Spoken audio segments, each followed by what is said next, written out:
Hello, dear friends. Ethics is in vogue because it is a rare commodity in this decadent world. It is the set of moral rules that govern human behavior in all walks of life. Opinion piece. Categorical imperative. It is a natural law, formulated by Kant. Respect for all beings. Resembles Buddhist ethics. Applies compassion and kindness. Spinoza said that everything is God. 3 more banks collapse on the stock market. We are on the precipice of the big change. Half of all banks could be insolvent. The destruction of wetlands aggravates drought. Central banks buy gold at record pace. Let's start. Act in such a way that your actions can be elevated to a universal standard of conduct, provided you use humankind as an end and not as means.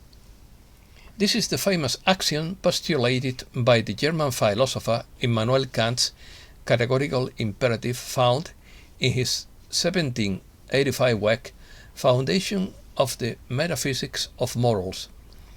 According to Kant, the categorical imperative is a moral law that is necessary and applicable to all rational beings, regardless of their personal desires or interests. The philosopher was ahead of the curve on many issues that are considered normal today, but which in his time were pure folly. For example, today space and time are questioned on the basis of the idea that everything could be a bit of a simulation called matrix. But Kant already said then that space is a priori form of external sensibility, and that time is a priori form of internal sensibility. Universal law. The categorical imperative is formulated in different ways, but its essence is the same. Act only according to such a maxim as you can will at the same time that it becomes a universal law. This means that an action would only be morally right if it can be regarded as a universal law for all beings. Kant believed that the categorical imperative is a sound basis for ethics because it doesn't depend on the consequences of an action or on an individual's personal emotions or desires. Instead, it is based on reason and the universality of morality, which allows for objective and universally applicable ethics. The origin of the categorical imperative is based on the idea that moral actions should be guided by duty, not by desire or expediency.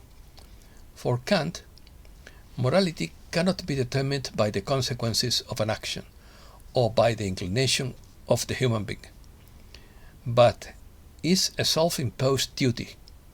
In short, the origin of Kant's categorical imperative lies in his consent to establish an ethics based on duty and the universality of moral actions, which are not dependent on circumstances and individual desires. Natural law. According to Kant, natural law is a moral law that is derived from reason and is applicable to all rational beings.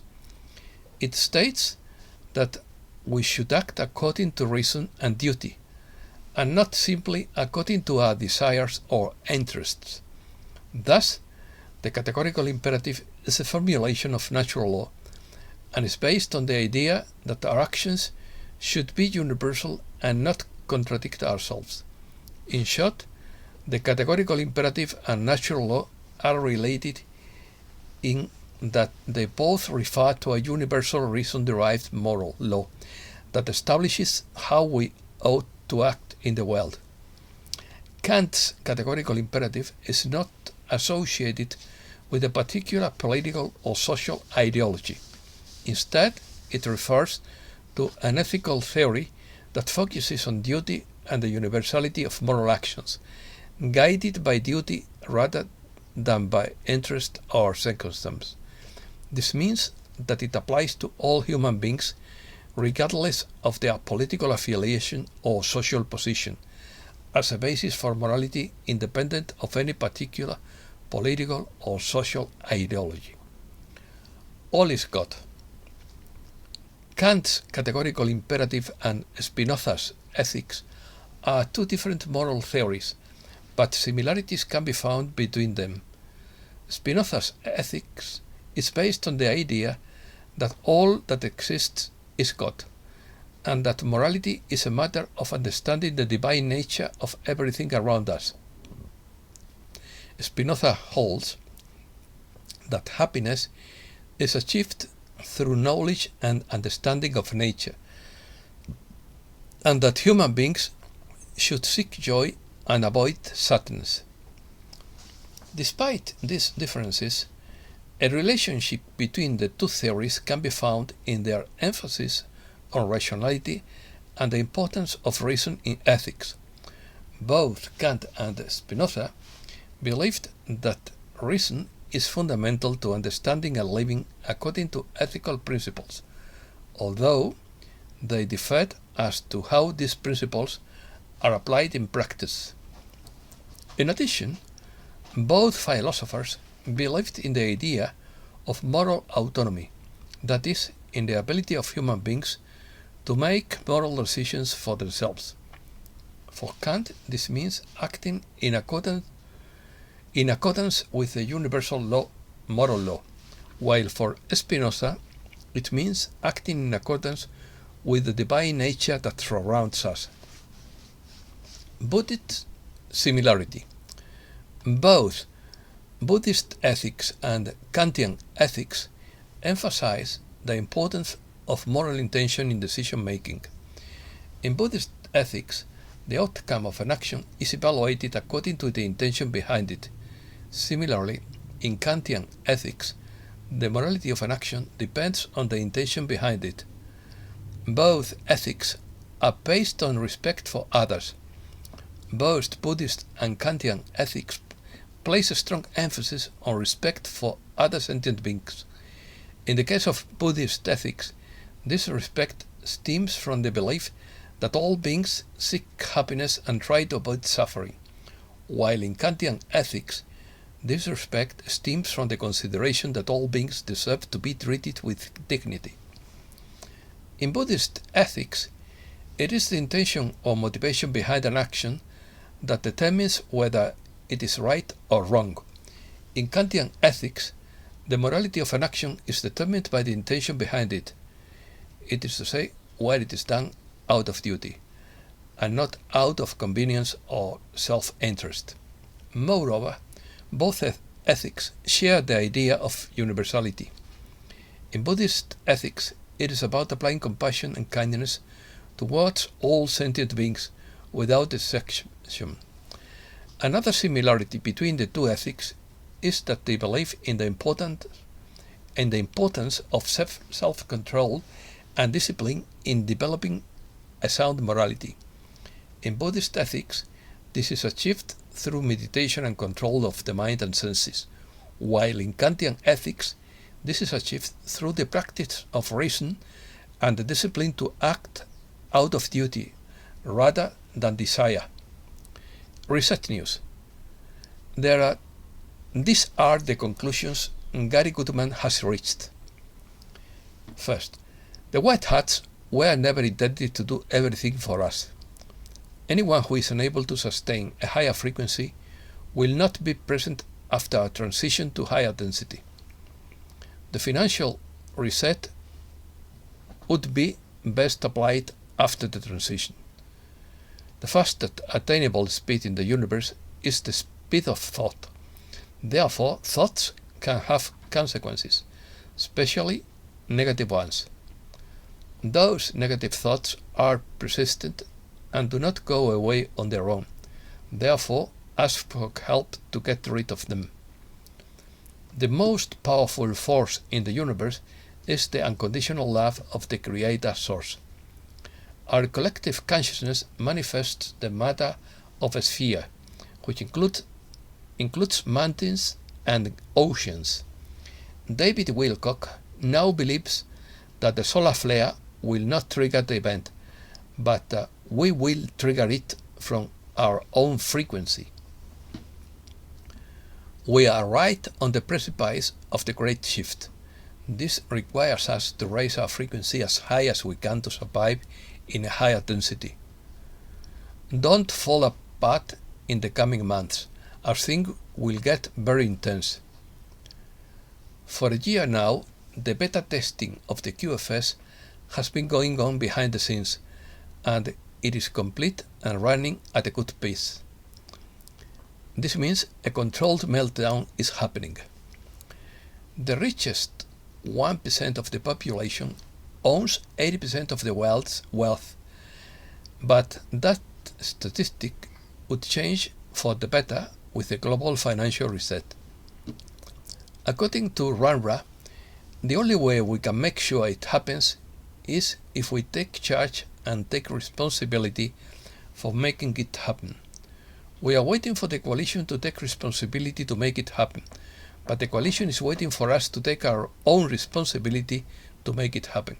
In other words, the coalition is handling the ball back to us. Economy. Stocks plunge on the back and bank failures. Fears of a banking crisis are once again gripping the New York Stock Exchange. The Fed will review rates after the second major banking collapse. 3 more banks collapse on the stock market as the slump spreads, according to Mike Adams. Central banks are buying gold at a record pace, and just now 3 more banks were halted on the stock market as their share prices fell. Those 3 banks are PacWest Bancorp, Western Alliance, and Metropolitan Bank. More bank failures are imminent. Fiat currencies are collapsing by design. Half of the banks would be potentially insolvent. The ECB says Eurozone banks cut credit more than expected. The banking collapse of 2023 is bigger than that of 2008, according to Michael Snyder. Oil stabilizes after falling 5%. The economic system is in the process of restructuring, according to the X22 report. The Davos Forum expects high inflation in the US and Europe this year.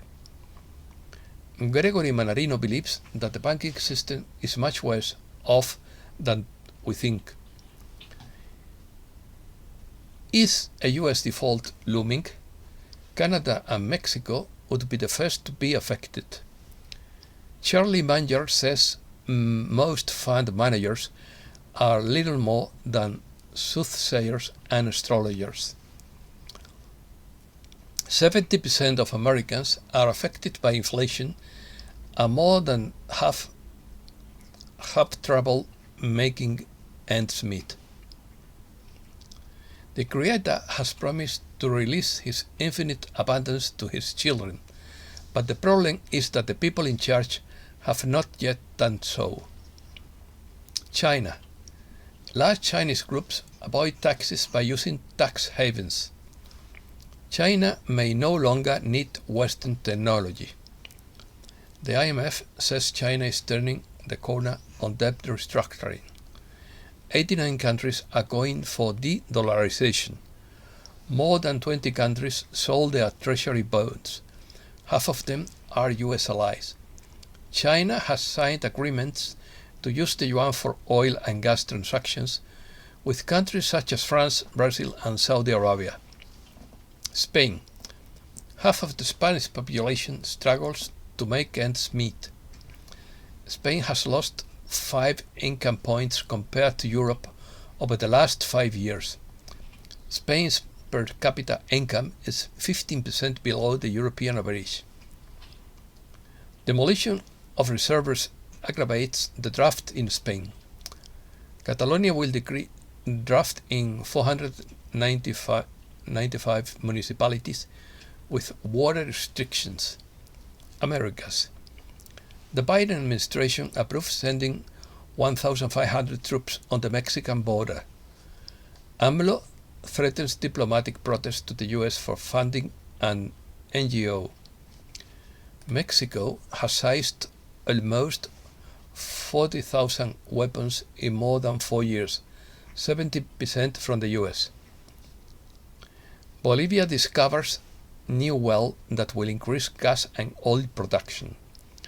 Thousands of migrants will benefit from Peru's fine amnesty. Argentina's male labor center calls for shorter working hours.